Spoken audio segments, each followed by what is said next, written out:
കോഴിക്കോട് നഗരത്തെ ഏറെ പ്രധാന വികസനങ്ങൾ ഒന്നെന്നു കരുതിയ മാനാഞ്ചിറ മലാപ്പറമ്പ് നാലുവരിപ്പാത ഒടുവിൽ നഗരവാസികൾക്ക് വലിയൊരു കെണിയായി മാറുകയാണ്.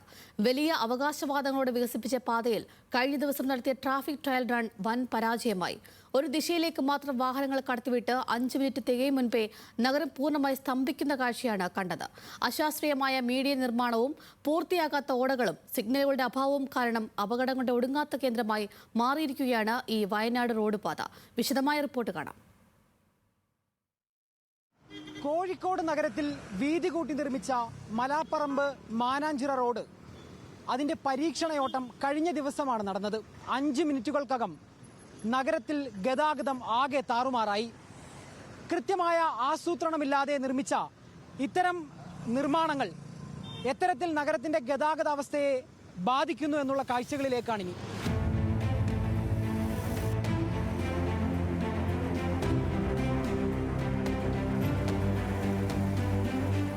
നാലുവരിപ്പാതയായി വികസിപ്പിച്ച മാനാഞ്ചിറ മലാപ്പറമ്പ് റോഡിൽ ഇക്കഴിഞ്ഞ വ്യാഴാഴ്ച ഉച്ചകഴിഞ്ഞാണ് ട്രാഫിക് പോലീസ് പരീക്ഷണ ഓട്ടം നടത്തിയത്. ക്രിസ്ത്യൻ കോളേജ് ജംഗ്ഷൻ മുതൽ മാനാഞ്ചിറ വരെ ഒരു ദിശയിലേക്ക് മാത്രം വാഹനങ്ങൾ കടത്തിവിട്ടായിരുന്നു പരീക്ഷണം. എന്നാൽ ട്രയൽ റൺ തുടങ്ങി 5 മിനിറ്റ് തികയും മുൻപേ തന്നെ നഗരം നിശ്ചലമായി.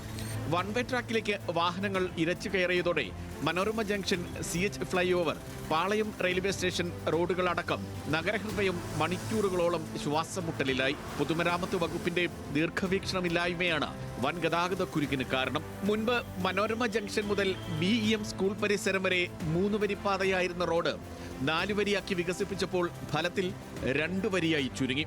പാതയ്ക്ക് നടുവിൽ 8 അടിയോളം വീതിയിൽ അശാസ്ത്രീയമായി നിർമ്മിച്ച മീഡിയനാണ് വില്ലൻ. ഇതിനു പുറമെ റൂട്ടിലോടുന്ന സ്വകാര്യ ബസ്സുകൾ സ്റ്റോപ്പുകളിൽ നിർത്തുമ്പോൾ മറ്റു വാഹനങ്ങൾക്ക് ഒറ്റ വരിയിലൂടെ കടന്നു പോകാനാകൂ. ഇതും കുരുക്ക് കൂട്ടുന്നു. നല്ല ബ്ലോക്കാണ് ഇപ്പോൾ ഇവിടെ. അങ്ങോട്ടും ഇങ്ങോട്ടും ആൾക്ക് തിരിയാൻ പറ്റുന്നില്ല. അത്രയും ബ്ലോക്കാണ് ഇവിടെ. കുറെ മുന്നേ ബ്രിഡ്ജ് വരണം എന്ന് പറഞ്ഞാണ്. അത് എത്ര കൊല്ലമായി പാസ്സായി കിടക്കുന്നത്. ഇതുവരെ ബ്രിഡ്ജും വന്നില്ല, ഒന്നും വന്നില്ല. ഇത് എന്താ ബ്ലോക്കിലാണെന്ന് വെച്ചാൽ ഇവിടുത്തെ സീനൽ തന്നെ ശരിയില്ല. ഒരു കറക്റ്റായിട്ടുള്ള സീനല്ല കൊടുക്കുന്നത്. സീനൽ കൊടുക്കുക വെച്ചാൽ ഒരു ഭാഗം വണ്ടി ഫുള്ളായി വരുന്ന ടൈമിൽ ഇവരെന്താ ചെയ്യേണ്ടത്? ആ ഭാഗം വണ്ടി ഒഴിവാക്കി കൊടുക്കുക, അത് ഒഴിവാക്കി കൊടുക്കുക. ഈ 40 സെക്കൻഡ് 30 സെക്കൻഡ് ഒക്കെ വെച്ചിട്ട് ബ്ലോക്ക് ആക്കുകയാണ് ഇവിടെ. റോഡിന്റെ ഉദ്ഘാടനം കഴിഞ്ഞ് അധികാരികൾ പോയെങ്കിലും ഓടകളുടെ നിർമ്മാണം ഇപ്പോഴും ഇഴഞ്ഞു നീങ്ങുകയാണ്.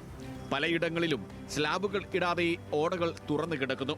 വെളിച്ചമില്ലാത്ത രാത്രികളിൽ കാൽനടയാത്രക്കാർ കുഴികളിൽ വീണ് പരിക്കേൽക്കുന്നത് പതിവാണ്. നമ്മളെ ഈ ഡ്രെയിനേജ് ഉണ്ടല്ലോ, ഈ ഡ്രെയിനേജിന് നമ്മൾ ആൾക്കാരിങ്ങനെ ഒരു 5-6 ആൾക്കാർ വീണിട്ടുണ്ട്. 2 ലേഡി വീണിട്ടുണ്ട്, വേറെ 2 വലിയ ആൾക്കാർ വീണിട്ടുണ്ട്. അങ്ങനെ കാലിൻ്റെ തൊട ഒക്കെ പൊട്ടിയിട്ടുണ്ട്.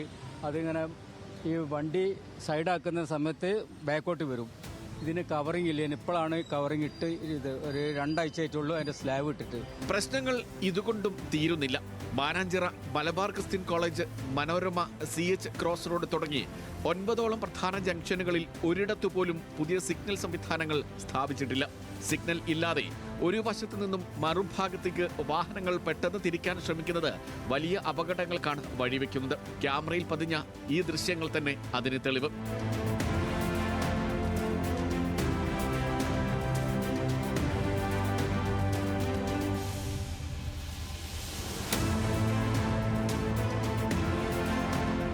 കോടികൾ ചിലവഴിച്ച് നിർമ്മിച്ച റോഡാണ് അധികൃതരുടെ ദീർഘവീക്ഷണമില്ലായ്മ ഒന്ന് കാരണം അഴിയാക്കുരുക്കിൽപ്പെട്ട് കിടക്കുന്നത്. അടിയന്തരമായി സിഗ്നലുകൾ സ്ഥാപിച്ചും ഓടകളുടെ നിർമ്മാണം പൂർത്തിയാക്കിയും പൊതുമരാമത്ത് വകുപ്പ് പ്രശ്നപരിഹാരം കാണണമെന്നാണ് കോഴിക്കോട്ടുകാരുടെ ആവശ്യം. റോഡ് വികസനം അവരുടെ യാത്ര സുഗമമാക്കാൻ വേണ്ടിയായിരിക്കണം, അല്ലാതെ അവരെ ദുരിതത്തിലാക്കാൻ വേണ്ടിയാക്കരുത്. ഇനിയും ഇത്തരത്തിലുള്ള വികസനവുമായി മുൻപോട്ട് പോയാൽ കോഴിക്കോട് നഗരത്തിന്റെ ഗതാഗതം പൂർണ്ണമായും തകരുമെന്നുള്ളത് ഉറപ്പാണ്. കോഴിക്കോട് നിന്നും ക്യാമറ പേഴ്സൺ അരുൺ പുതുപ്പാടിക്കൊപ്പം M. മുബാറക്, ന്യൂസ് മലയാളം.